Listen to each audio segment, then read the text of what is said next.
She slid her laptop toward me like it was a contract and pointed at a neat little calendar block. Let's keep it simple, Jenna said. Intimacy once a month. End of the last Friday.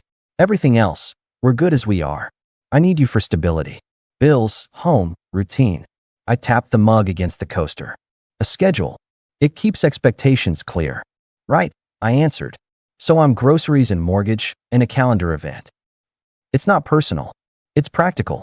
If I'd known where this was headed, I told her, I would have brought a moving box that night. She didn't blink. Don't be dramatic. Watch me try not to be.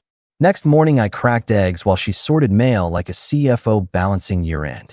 The quiet wasn't cozy, it was corporate. About last night, I opened, sliding a plate across. We're not a service agreement. It's a boundary, she replied, cutting her toast in perfect halves. I'm tired. My workload is heavy. I don't want pressure. Predictability helps.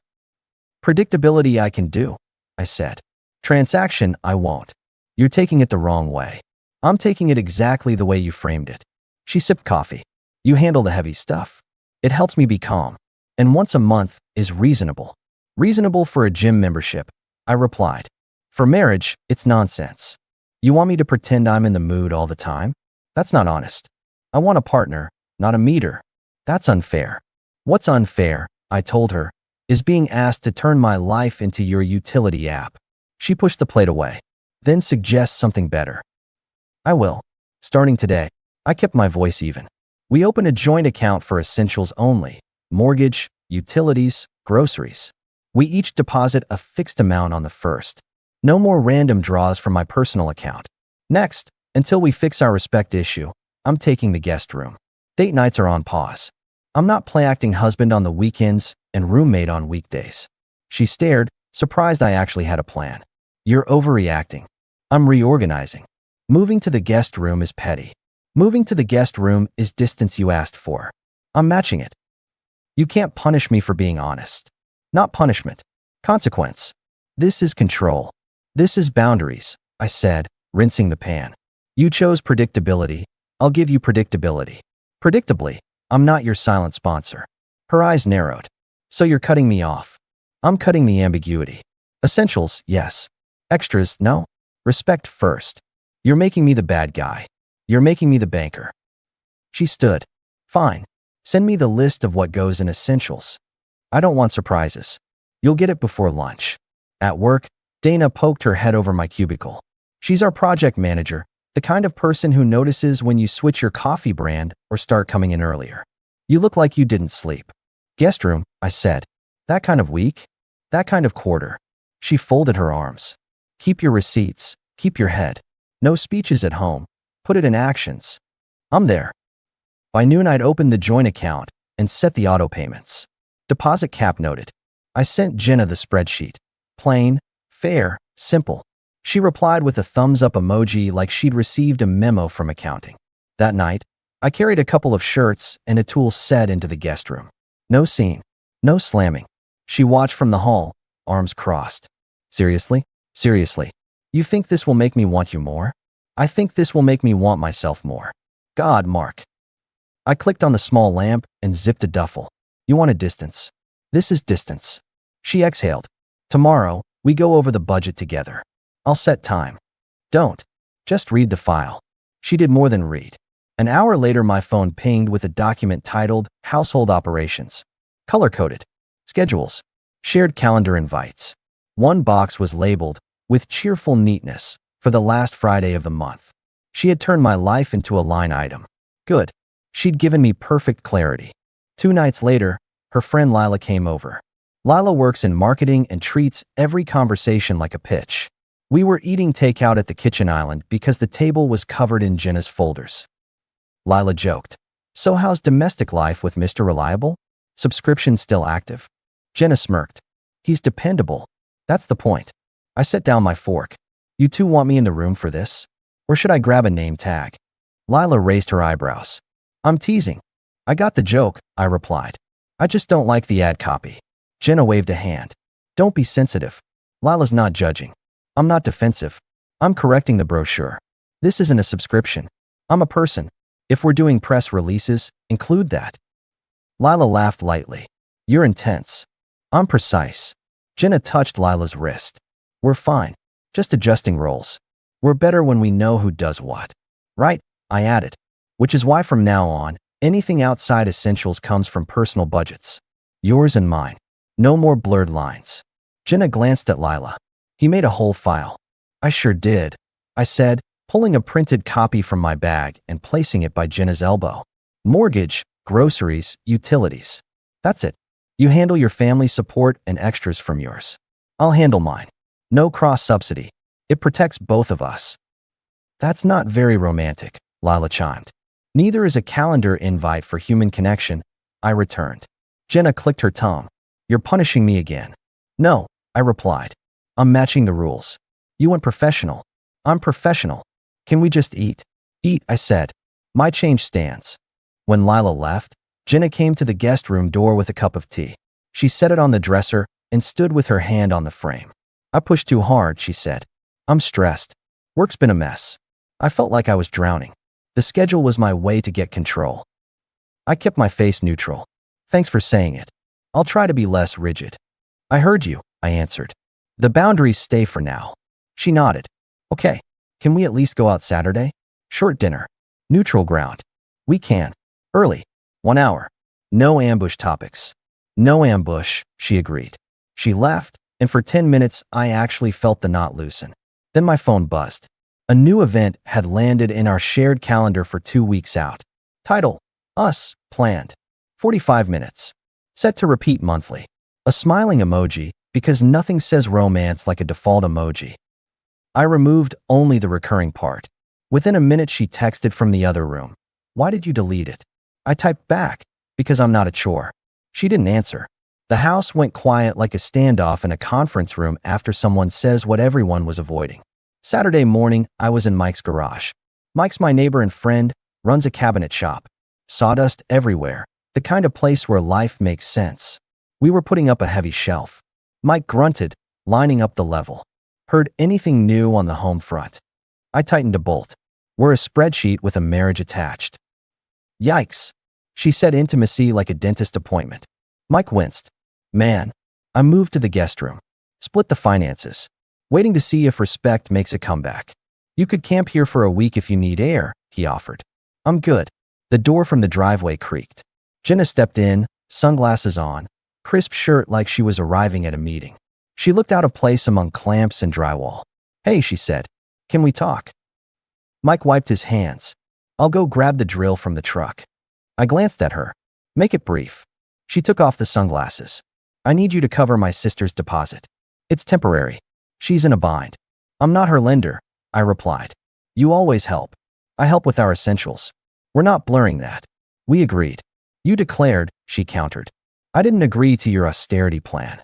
It's not austerity, I said. It's adult finance. She'll pay you back. No. You're being stubborn. I'm being consistent. She stepped closer. You're making me handle everything alone. I said a joint system. Essential shared. Your sister isn't essential to our mortgage. She's family. She's your family, I said. Your choice, your budget. She crossed her arms. You used to be generous. I used to be respected. That landed. She tried another angle. Fine. Then I need the card for groceries. I'm hosting Lila and a couple of the girls for brunch. Use the joint account, I told her. Groceries are in there. I capped it. Enough for the week. She paused. Capped. Capped. Mike came back in, nodding to Jenna. She gave him a tight smile, then turned to me again. You're making this hard. No, Jenna, I answered. You made it hard when you put me on a schedule and a payment plan. She picked up a tape measure and set it down like she needed to touch something. Do you want to be alone? Is that the plan? I want to be with a partner, I said. Right now I'm with a compliance officer. Her phone buzzed. She glanced and smiled at the screen. Lila says I should bill your time. Cute. Maybe I should, she added, voice airy but eyes watching me. Mike pretended to study the shelf, but he was listening. Jenna's phone buzzed again. She turned it, and I saw the group chat bubble. My spreadsheet. She'd forwarded a screenshot of the budget page. Caption: Quarterly review with my CFO at home. A few laughing reactions popped up under it. I looked at Mike. He met my eyes, then looked away. That's the worst. Witnesses to your own house going cheap. I wiped my hands on a rag. You send my finances to your friends for jokes? She shrugged. It was light. Everyone shares memes. I'm not a meme. I'm your husband. You're being thin-skinned. That was disrespectful, Jenna. You sent me boundaries. I sent a joke. You made me a prop, I said flatly. In front of people who don't pay our bills. You're blowing it up. No, I replied. I'm seeing clearly. I set the rag down and stood in front of her, so there was no dodge. We should end this. For a second, the garage noise dropped out. Jenna blinked like she hadn't heard the words used out loud. Excuse me. End this, I repeated. You want stability and minimal effort. I want partnership. Those are different destinations. We should stop pretending we're headed to the same place. You're throwing away years because I made a joke? No. I'm ending an arrangement that's become a contract I didn't sign. So that's it. You're quitting.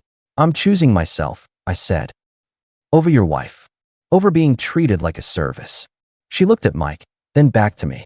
You're not serious. I am. She shook her head. We're not doing drama in a garage. Sure, I answered. We're doing clarity in a garage. She stared another beat, then put her sunglasses back on. We'll discuss this at home. There's nothing to discuss. Strategy meeting's over. She left without another word. The door shut. Mike still didn't speak. He just handed me the drill. You okay? He asked finally. Better than I was 5 minutes ago. You're really going to? Yeah. Need anything? I need a storage unit and a good referral, I replied. You know an attorney who doesn't turn everything into a war? Mike nodded. Leah's cousin does calm work. I'll text you. Thanks. That afternoon, I opened a separate checking account with a new routing number and redirected my paycheck. I reduced the joint account deposit to the exact essentials. I took pictures of the inside of the house like I was cataloging a project. I moved my important documents to a fireproof box and slid it into Mike's trunk while we talked about screws. I rented a small storage unit 5 miles away and stacked my gear. Tools, personal keepsakes, 2 boxes labeled Mark, Office. Back home, Jenna stood in the hallway as I wheeled a small suitcase past. What are you doing? She asked, voice steady. Preparing. For what? For leaving with my self-respect intact. We're not separating. You're right, I said. We're separating our illusions. She laughed, but there was no humor.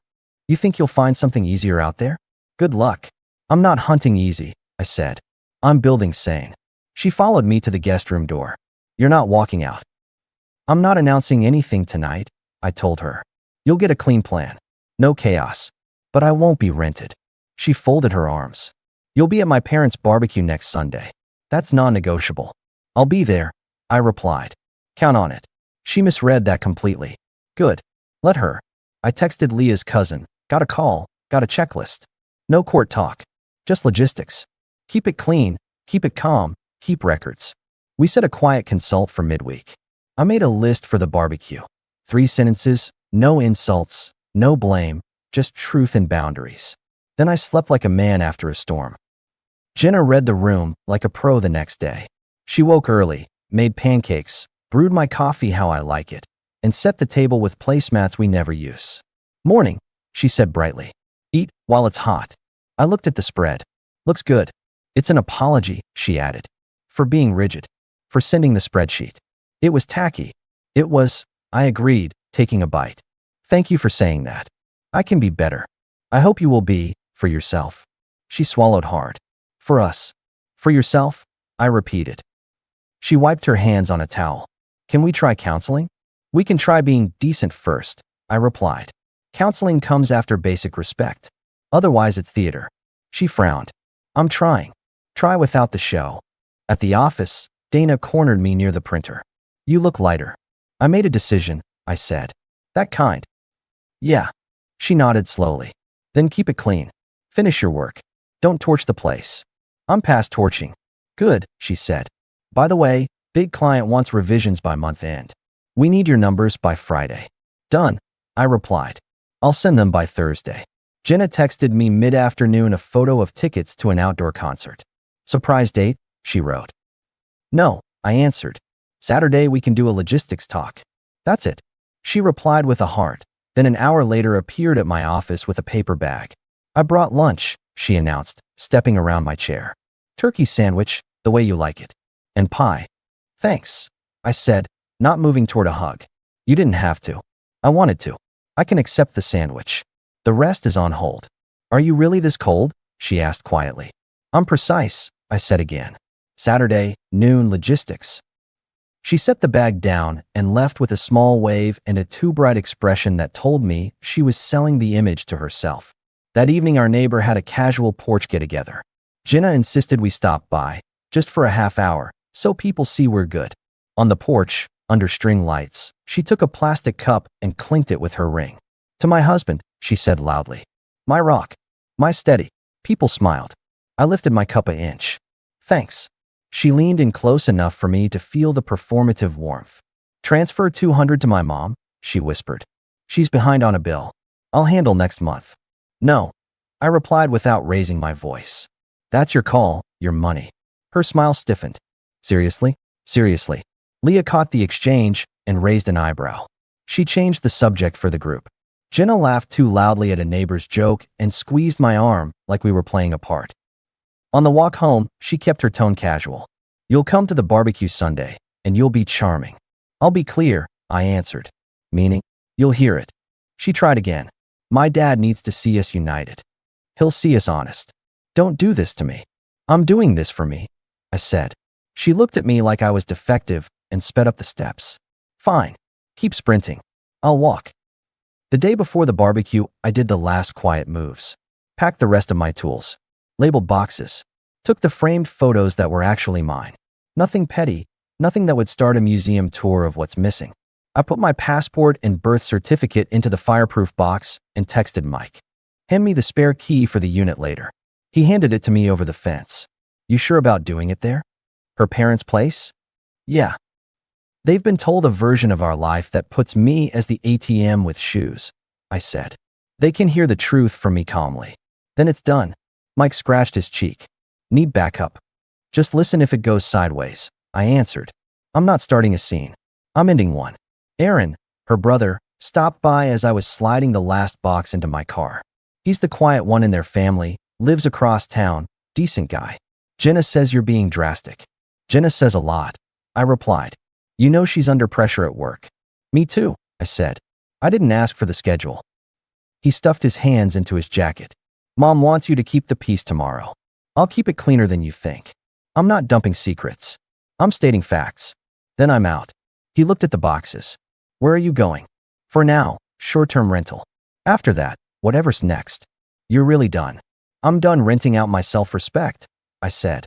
If you want to help tomorrow, just keep people from turning it into a circus. He nodded. I'll stand by the grill. Good. When I got home, Jenna was in our bedroom fussing with a sundress. She watched me in the mirror. You better not embarrass me, she said. I won't, I replied. Embarrassment requires lies. She turned. You're cruel. No. I'm finished. Are you still wearing your ring? Yes. I touched it. I'll decide what to do with it tomorrow. She laughed softly. God, you love the theater of it. I love closure. She faced the mirror again and adjusted a necklace that suddenly looked like a costume. Her parents' yard the next afternoon was a classic suburb scene. Folding tables, kids running, a cornhole board on the grass, smoke drifting off a big grill. Aaron was manning with focus like his life depended on the meat getting right. Jenna moved through the relatives like a campaign volunteer. I arrived on time and shook hands. People smiled. I could feel Lila's eyes on me from across the yard. Jenna's father clapped my shoulder. Mark, good to see you. Work treating you okay? It is, I said. He nodded approvingly. You provide. That's what counts. Respect counts more, I replied. He didn't quite register it. Jenna leaned in. Stick to friendly, she murmured. Don't be dramatic. Relax, I said. It'll be quick. After the plates were filled and the first gloss of small talk wore off, I looked at Aaron. He gave me the tiniest nod. I tapped my cup, just enough to get attention, not enough to be a performance. Can I get 30 seconds? I asked. Chairs shifted. Jenna frowned. Lila smirked. Her mother smiled thinly. I kept my hands still. I'm not here to attack anyone. I'm here to be clear about my life. Jenna set a new structure for our marriage. Minimal closeness, maximum stability from me. She told me our connection would be scheduled monthly and that my primary function was to keep things running. She also shared parts of our finances like jokes to friends. A couple of people looked at Jenna. She lifted her chin. Mark, I didn't raise my voice. I won't live like that. I'm not a service. I'm a man. I won't work a job called husband while being treated like an app you pay to keep the house tidy. Her father tried to cut in. Now hold on. With respect, I said, I'm speaking about me. Today I'm stepping out of this arrangement. The joint account covers essentials only. I'm moving out tonight. If Jenna wants to discuss logistics, she can email me. No more group jokes. No more schedules for something that should be human. Jenna stood. You don't get to make announcements at my parents' house. I nodded. You're right. I don't get to. I chose to. Because I won't hide behind potlucks while my dignity disappears. Lila laughed once short. Wow. He rehearsed. I looked at her. I did. Clarity deserves practice. Jenna's eyes were wet but hard. You're humiliating me. No. I replied evenly. I'm done being humiliated. Her mother put a hand over her mouth. Aaron said quietly, let him finish. I took the ring off and placed it beside my cup on the patio table, not thrown, not dramatic, just set down like a tool I no longer needed. I laid a single envelope next to it with a short printed summary, account details for essentials, a list of the items I'd taken, times I'd be back with movers if needed. No surprises. No revenge story. Just a clean exit. I faced Jenna. You wanted predictability, Jenna. Here it is. I'm leaving now. The rest happens by email. She grabbed my forearm. You can't walk away in front of everyone. I looked at her hand, then at her. You can keep the schedule, I said. I'm canceling the subscription. A couple of people flinched at the line. It wasn't pretty. It was honest. She let go. You're heartless. I'm done being rented, I answered. I nodded to Aaron, to her father, to the neighbors who had watched us pretend. I picked up my keys and turned toward the gate. No door slam. No last glare. Just a walk to my car and a wheel onto a different road. 3 months later, I sleep in a small house near the river with a porch light I installed myself. Nothing fancy, but the faucets don't leak and nobody treats me like a plan they drafted during lunch. Saturdays I take the truck out to Mike's. We build shelves and talk real life. Work clicked too. Dana put me on a bigger account because she said I do calm under pressure better than anyone. She's right. When you've cut out the noise at home, the rest gets simple. I met someone in the most boring way, at the hardware aisle on a Tuesday. Rachel. She runs a little landscaping business and speaks in straight lines. We've had coffee a few times. She asks questions that aren't invoices. If I reach for her hand, I don't feel like I'm negotiating a contract. I feel like I'm with a person. That's all I wanted. Jenna texted once about a document she couldn't find. I sent a photo of where it was. She texted again about the dryer making a noise. I suggested a repair guy number. I kept it logistical, clean, short. I heard through Aaron that she moved back in with her parents for a bit while she sorted expenses. He didn't ask me to fix anything, and I didn't volunteer. I'm not cruel. I'm finished. On Sundays I grill behind my place. Just a couple friends, sometimes Rachel, sometimes just Mike and Leah. We eat, we trade stories, we leave the rest alone. The piece is loud in a good way. People love to say compromise is everything. Maybe. But compromise without respect is just discounting yourself until you can't recognize the price tag. That house I left looked steady from the street. Inside, it was an invoice with a couch. I don't need applause for how it ended. I needed a line that didn't move when someone pushed. Now I have it. I don't run from responsibility. I just refuse to be downgraded into one. That's the whole truth. No mystery. No poetry. I was a man in a house that